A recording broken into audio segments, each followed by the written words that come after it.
In 2019, one startup was worth $47 billion. Weeks later, it was collapsing in real time. The company was WeWork, a co-working startup that promised to revolutionize the way humans work and live. Its founder, Adam Neumann, was treated like a visionary genius. Investors poured in tens of billions of dollars, but behind the scenes, the story looked very different. And when the truth finally surfaced, one of the most hyped startups in the world unraveled almost overnight. This is the story of how power, hype, and ego created one of the most spectacular corporate failures in modern tech history. Adam Neumann co-founded WeWork in 2010. The basic idea seemed simple enough. Rent large office spaces, divide them into smaller workspaces, and lease them to freelancers, startups, and small companies. But Neumann didn't pitch WeWork as a real estate company. He framed it as something much bigger. He told investors WeWork was a technology platform that would transform the future of work. He talked about building community, about changing how people lived, worked, and connected. At one point, he described WeWork's mission as elevating the world's consciousness. The message worked. Investors were captivated by Neumann's charisma and confidence. Major venture capital firms poured in money. Then SoftBank, one of the largest tech investors in the world, made a massive bet on the company. WeWork's valuation skyrocketed. Within a few years, it was worth tens of billions of dollars on paper. Neumann became a symbol of the Silicon Valley founder myth, the visionary who bends reality. As the money poured in, the culture around WeWork became increasingly unusual. Employees described the company less like a startup and more like a movement centered around its founder. Neumann hosted massive company parties. Alcohol flowed freely. Some events reportedly included concerts, late-night celebrations, and extremely extravagant spending. Meanwhile, the company itself was burning enormous amounts of cash. WeWork signed long-term leases on expensive buildings across the world. Then it rented those offices out short-term to customers.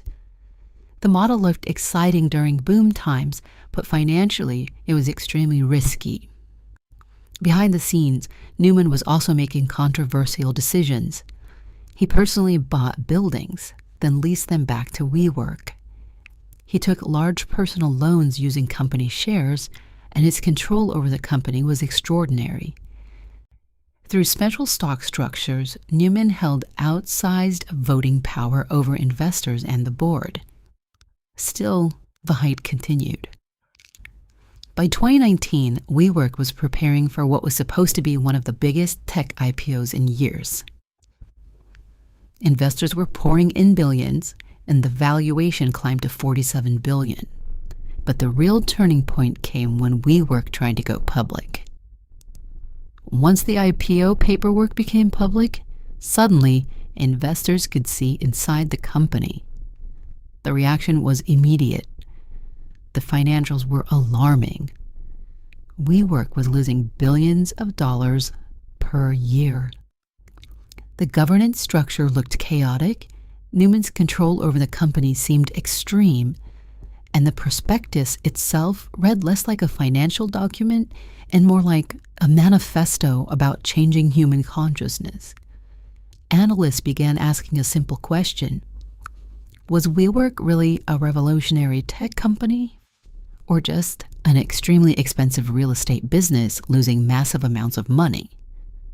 Confidence evaporated quickly.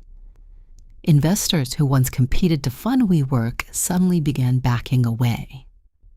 The IPO was canceled. WeWork's valuation collapsed almost instantly from $47 billion to a fraction of that amount. Pressure mounted on the board and major investors. Within weeks, Adam Neumann was forced out as CEO.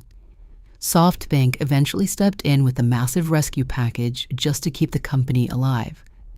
The man who once had been celebrated as a visionary founder left the company with billions of dollars in exit compensation. Meanwhile, Thousands of employees were left dealing with layoffs, uncertainty, and a company trying to survive the wreckage. The WeWork collapse wasn't just about a failed IPO. It was a case study in what happens when charisma, hype, and unchecked power collide. For years, investors believed the story. Employees believed the mission, and the founder believed his own mythology. But eventually, reality caught up, and when it did, the entire structure unraveled. The story of WeWork is a reminder that in business and in power, the bigger the hype becomes, the more spectacular the fall can be.